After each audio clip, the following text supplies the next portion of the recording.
bunch of light and fun games today. Mountains Out of Molehills, Manifest and Project L. We're going to talk about them. Stay tuned. Hi everyone, it's Stella here. And Tarrant from Meeple University. Welcome to our review and vlog, and basically we're sharing you what games we have been playing. And we have 3 games that are pretty light and fun, and one of them actually surprised us a lot. Which one is that? Din din din. Which one is it? We shall see. We shall see. So first one we have here, Mountains Out of Molehills. Now this is a new game by The Op, aka USA Poly. I don't know how if I say it right or not. And as you can see here, we are set up and using the game box as well as the game. I'm gonna tip everything.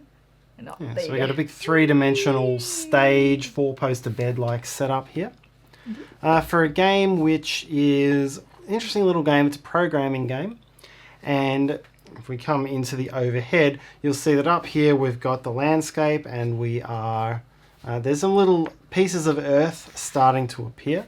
Indeed. Because beneath the surface you will find all of the moles, and the moles are scurrying around, pushing up dirt and making essentially mountains out of molehills. I can see bits of your stuff on the side there, Tarrant. Oh, yes. You can show them. Yeah, so the game is a programming game. It plays over 6 rounds, and each player will have a mole, and you will go around in turn order choosing from, there'll be 5 cards per player, and each player is ultimately going to take 4 cards. And this will tell you how you're going to move in the round. So everyone ends up going around the circle taking 4 of these cards.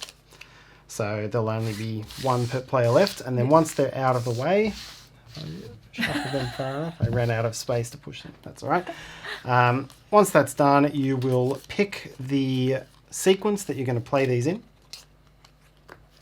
And then each player will reveal their top card and will move accordingly. And so let's say we're playing green. This would move me 2 steps forward. So I would move 2 steps forward like so. Each of these is directional. And then up on the surface, every new space you move into is going to push up 1 new piece of molehill, like so. If you move across someone else's path, let's pretend I were here, the brown player were here, and move 1 step forward like so. Then up above, you would lift up the pieces that are there and place another one on top. Indeed.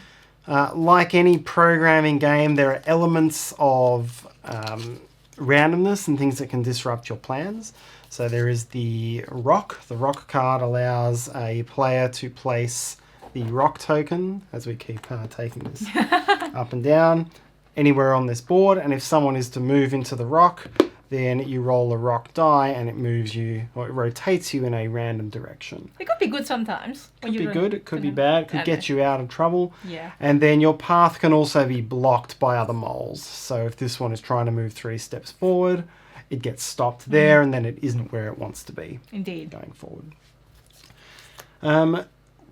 The game is all about, it's an area control battle on top, essentially. Each of these molehills is owned by the player with the bottom piece. And at the end of each round, after 4 movements have been done, you will score 1 point for each of your pieces in each of your towers. So right now, green, this piece scores nothing for green, so green would just score 2 points here. Brown would score these 2 points, and so on. And so it's all about moving around and getting what's valuable. Then the other tactical piece of the game is that if a tower grows too tall, and what defines too tall depends on the round. So 2 pieces is your maximum height in round 1, but 5 pieces is the maximum height in the final round of the game. Indeed. If it gets too tall, then the tower falls over. So let's say grey had pushed one up through here. This tower is going to fall over in one of the 4 directions, and you would distribute the pieces as if they had toppled. And often this is a way of breaking up other people's big scoring towers. Indeed. And you can even drop their pieces off the side of the tower if it runs to the edge. So certainly when we played this at a big 4-player count, someone had a big column of towers that were really powerful, and in one single move was just able to knock them all over and get like half the pieces off the side of the board. Let's say if it's like this, for some reason it's like here, right? So this player, this color, will get 1, 2, 3, 4 points. So because what important is the bottom, and then count how many on top. So this is quite dangerous, because if someone topple it like that, then we just like gone. A lot of pieces gone. Yeah. Yes. Whatever your direction that the toppler wants to go to, wants to do. Yes. Yeah. And that is the guts of the game. It's a 6-round game. You've got different sizes of board for different player counts, so that's the scale up.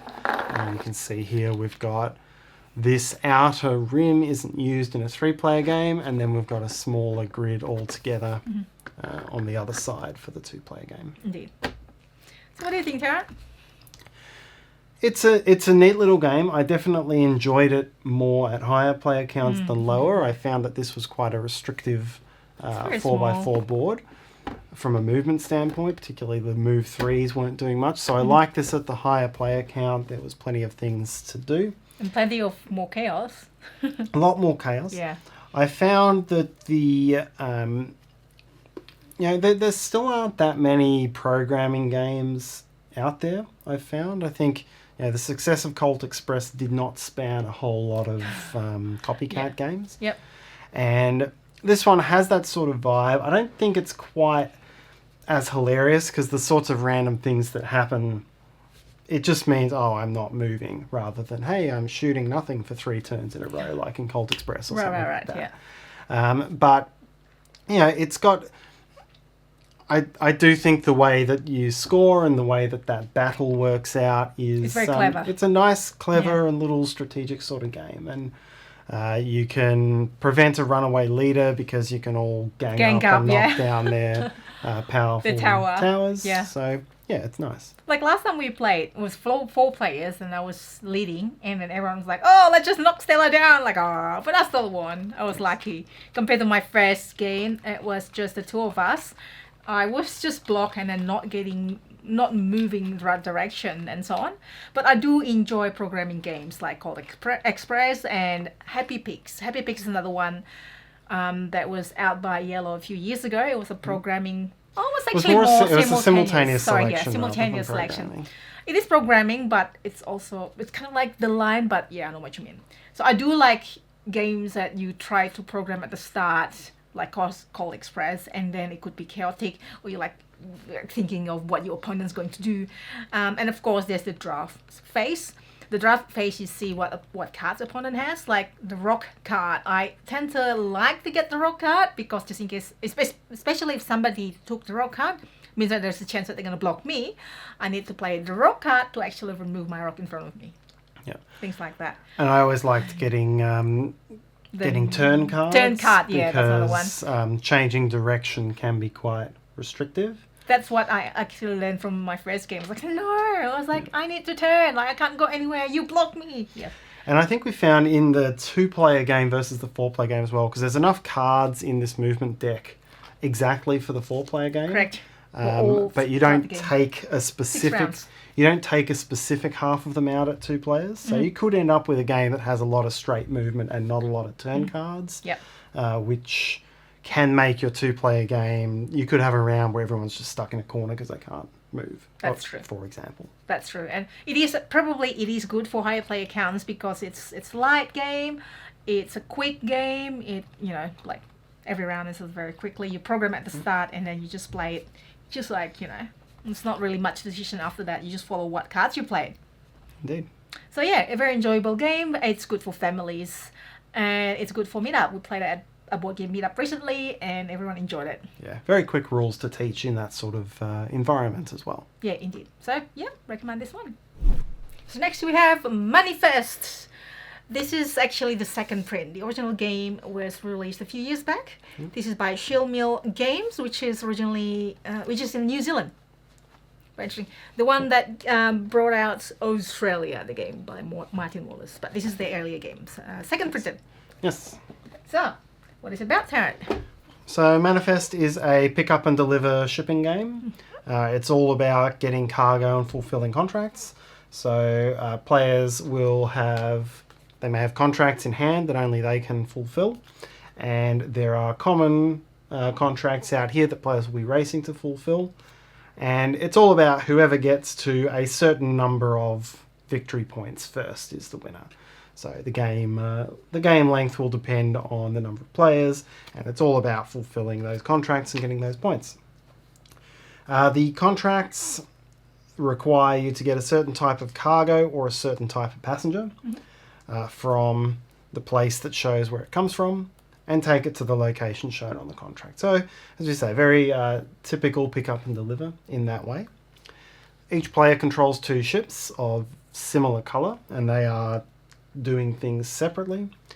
And the way you take your actions through the game is with cards. So in the basic game, you'll have 4 of these cards at random in your hand every turn. And you can play these cards for 3 things. You can play a card to resolve its text effect, or you can play a card or a combination of cards to gain the amount of money shown in the top right corner for actions. So for example, if I wanted to take an action worth $3, I would play this card. If I wanted to take an action worth $4, I could play these 2 cards at the same time, and that would give me the $4 I needed. Or if I wanted to play a card that cost $2 and all I had was this 3 or 1, then I would pay the 3 and I would lose one of my dollars. Similar thing works with the movement. So you can move your ship around the board. Let's say I played those together, that would give me 9 movement. And I would move a ship. Those two, yeah. And I would move a ship across these locations.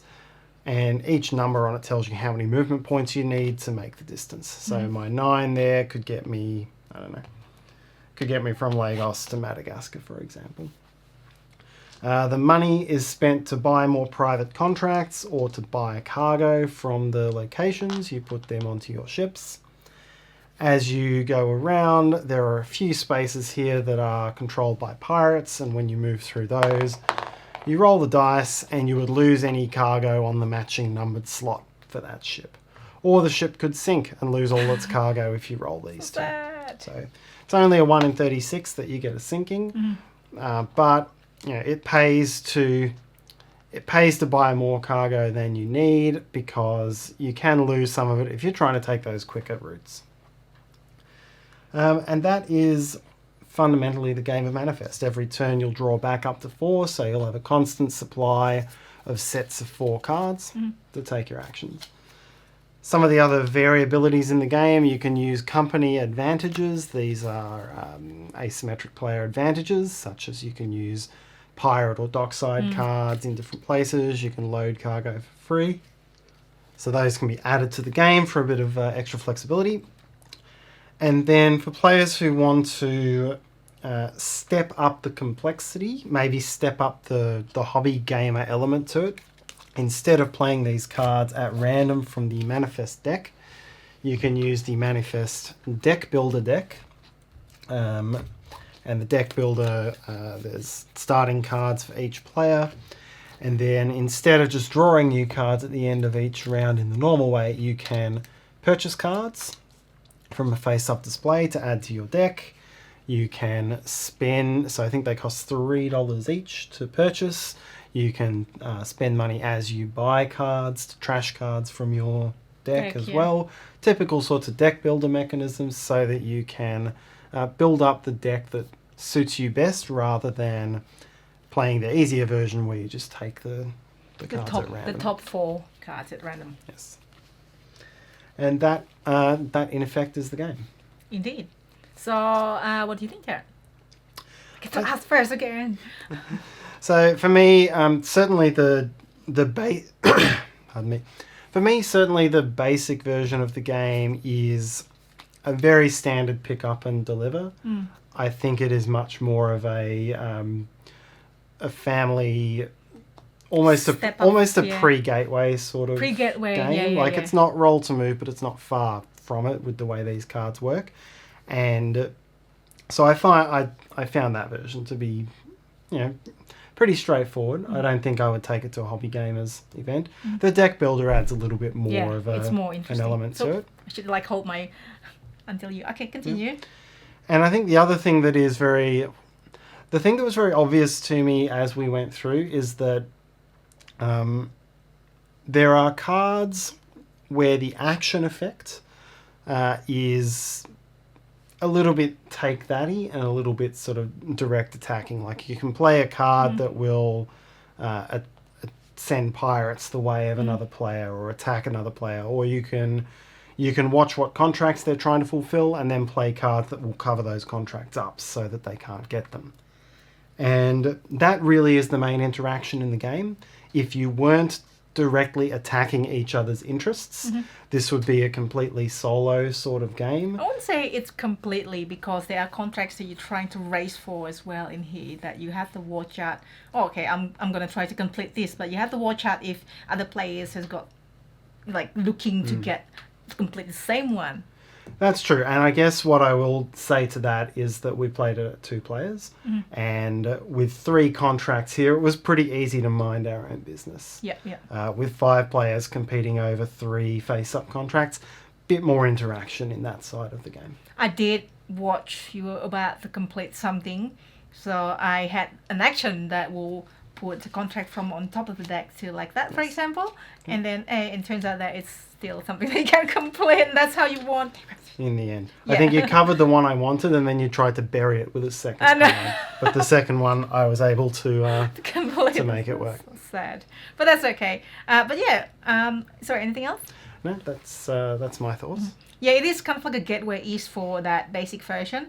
But I find that it's also, you're trying to, strategically move the most efficient way from one to another, or try to pick up more than one different goods if I can get it from this. Like I can get the tea, I can get spice and then deliver it over there. Like I've done that before, completing 2 contracts at the same time at the same destination. That was fun. A little bit of planning. So I feel like I do like this type of game contract. Pick up and deliver. It's not really route building. I would almost say Ticket to Ride, but you look at the map and you're like, okay, is it Ticket to Ride? It's not Ticket to Ride, but it does have somehow the feeling, but it's different. Anyways, I do like pick up and deliver, and this is strategic. It's light, it's slightly strategic, the deck building one, obviously, it's more probably for us. The deck building version, it could be like someone's introduction to deck building if you like, map and pick up deliver as well. It is true. It's a very it's simple on the deck building scale because you're not trying to combo. You're not trying to do a Dominion combo of what actions combo each other up. You're just trying to build a strong deck of things that will help you. Or if you need a lot of movement, you'll get things with a lot of movement. And you can just tailor it a little bit. Yeah, like contract fulfillment, deck building, and point to pick up and deliver. So that's probably a good introduction to that. Yep. Anything else, Aaron? No, that covers one thing I always enjoy games with maps because I'm a big cartography cartography nerd. It's cute. So, I like the way the board's laid out, and there are some cute pictures of things on all these spaces. And it's just a map, which I always like. It's set in the 1920s. You get that feel from these 1920s newspapers and things. So I like that side of it as well. I know. This is like the publisher's in New Zealand, so New Zealand is right there. Probably even in Auckland. I don't know. And this is us in Melbourne. Whoa! Hello there. Yep. And the resources here, they all kind of match as well. Yeah. You've got wool coming out of here. You've got spice coming out of Indonesia. Surabaya! Or Dutch East Indies in this... not Surabaya, but in this era. Yeah. Like spices in Bombay. Tea from China and Sri Lanka. China and Ceylon, of course. Pick up... and then you've got immigrants people as well. So you've got Irish immigrants and Italian immigrants all moving around the place. Japanese. Yep. So, all nice bits. And you've got motorcycles coming out of LA as well. It's been a motorcycle centre of the world in the 1920s. Yep.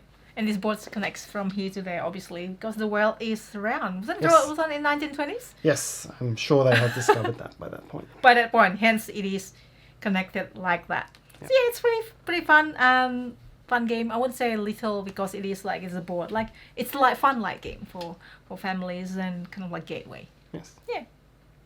That's Manifest. Last but not least, we have Project L, aka Project 7. Project Gamma? No, not quite. No, Put it in a mirror. Project It's Project Gamma. Project L. Project L. Project L stands for what, Tarrant? A game with a bunch of L's in it. They'll do. Does it Alright. stand for something? I don't know if it does. I don't know. Project L. So this was out a few years ago. This is the I think this is the Kickstarter edition that we received, copy from publisher, and it has everything, all expansions and so on. Yep. So what is it about? So Project L is a little engine building game. It's a quick sort of game, and it's a pattern forming game. So you're trying to get points by fulfilling these puzzles or patterns, filling them up with tokens. And on your turn, you get 3 actions, and the majority of those actions are going to be you can take a puzzle from the board, add it to your supply, and replace it. You can sweep them out if you want. You can build up your pieces. So with an action, you can either take a new 1x1 square from the supply, or you can upgrade a piece that you already have to a different piece of the same size or the next size up. Or you can put a piece into one of your puzzles. There it is. I just build some things up here. You can put either one piece into a puzzle, or you can do what's called a master. And this is probably the key to the game, where you put exactly one piece into each of your puzzles. And that's the key one. You're trying to combo those ones together because it's the most efficient way to get things onto the tiles. But it relies on having enough pieces to do so and having the right shapes. And it keeps things in check, because if you have 4 puzzles, you need to have 4 pieces that fit in order to do that master. And so it's a nice little... I'm going into the review already rather than that. But, when you complete a puzzle, you get a bonus piece. So for completing both of these, I would get 2 new 2x1 pieces, like so. And you get all these pieces back. So it's an engine builder. It's not a... you don't have to return them to the supply, and I think that's what makes this different to a lot of polyomino types of games. And then you would flip these over. This is worth 1 point. This is worth nothing. And you keep going until the black pile, which is the bigger, more difficult ones, is empty. Everyone gets one last chance to fulfill all of their puzzles, and then you add up all of your things. You lose points for any that you don't complete, so you can't reach too close to the sun there. And whoever has the most points wins, and it's quite a quick game. It'll play in, I think... half an hour or something like that? If that. I think we've done 3-player games in 20 minutes. It just goes really quickly. Yeah, indeed. So you keep taking this, somebody keep taking that, and then it's like going whoop. Yep. So what do you think? Yeah, I knew you're gonna beat me to it. Alright, so this is one game that really surprised me. Why is that? Polyomino. I usually do not gravitate towards games with spatial rotation, Tetris shape, that sort of thing. I thought, for some reason, it's a completely different game altogether. And then I played it, I'm like, oh my gosh. It's engine building, which I love. It has got really quick, it's really quick. It's not very heavy like Pipeline or something like that. I mean, I'm not dislike Pipeline, but I find that rotation is quite tricky for my little brain. And it's a big brain. It's just not a brain that has that piece. That's true. Oh yeah, that's actually true.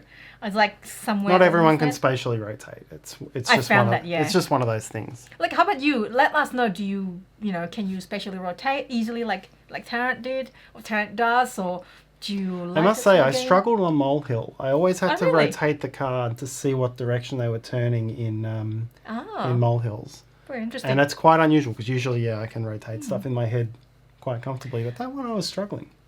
Let's I play don't that know more. why. Let's play I don't more know of why. molehills.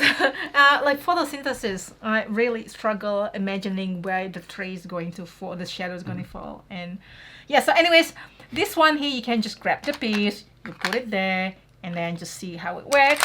And I love the fact that there's somebody, like one of our friends mentioned, it could also be, just empty piece. You would see what puzzle was coming. That would be your issue there. Oh yeah, that's true. But I like this one because there are dots here, which helps me with visualize what piece can go in there. So it's really quick. It's like 3 turns per. Was it 3 turns? 3 actions per 3 turn. action per turn. You put it, and take, and so on. And I can just like while everyone's doing things, I just like trying to put the puzzle piece together. And it's engine building. It's really quick. I say quick like so many times.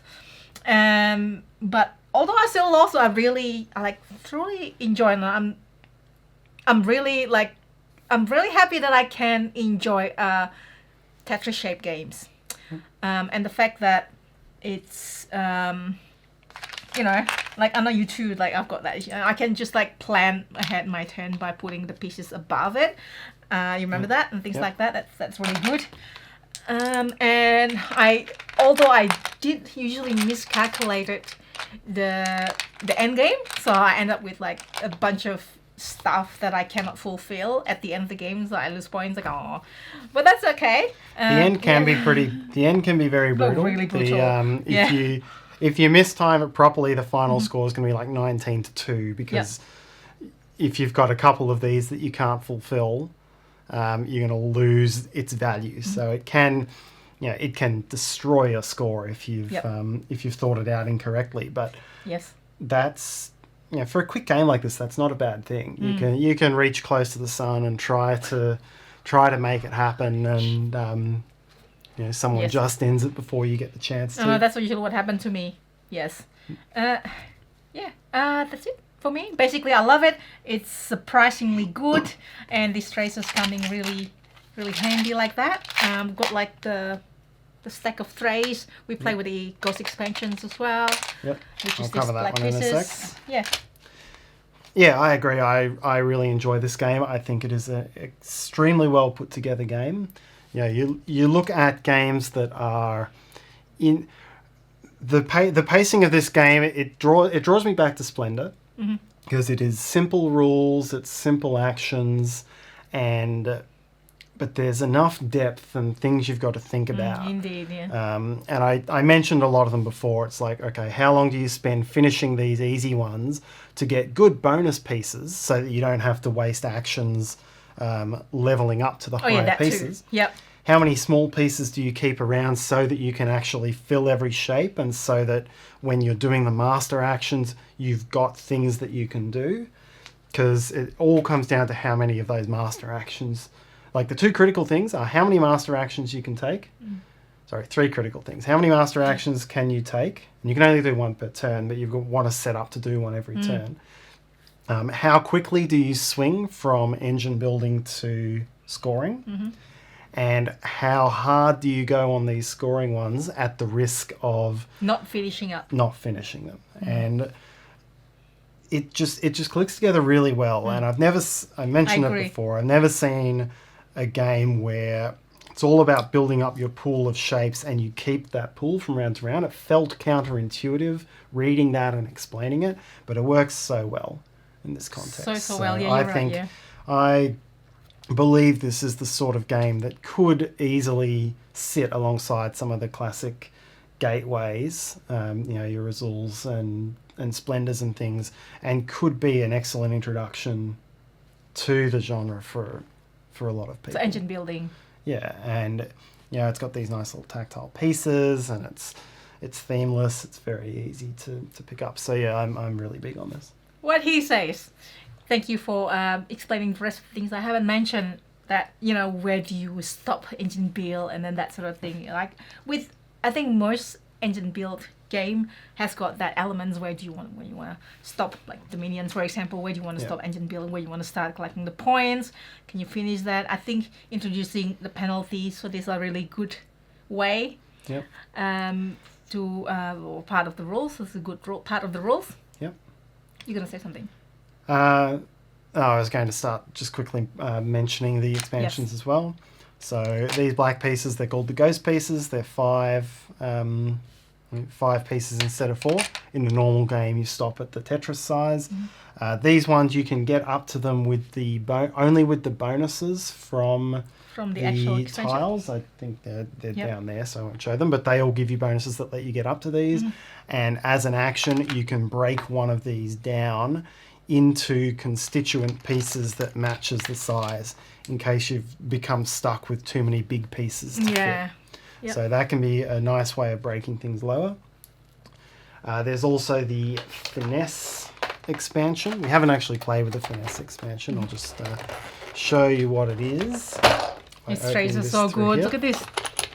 Credits! So the finesse tiles, they give you an objective to chase on this particular round.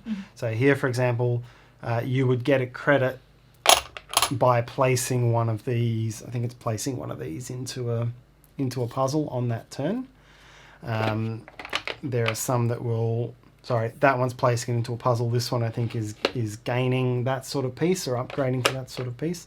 I haven't checked exactly what they are, but they basically they give you a certain type of action that you're incentivized to take on that round. If you do, you get credits, and you can spend credits on extra actions. So it's all about if you time your actions right to match the finesse cards, and you can see them coming up, so it lets you plan ahead. That will let you get extra actions. So it's a little bit more complicated than the Ghost expansion, but it adds that next layer to the game. We could play just the basic in with the Ghost and introduce to our friends, and then that sounds very interesting. So definitely we'll play with that as well.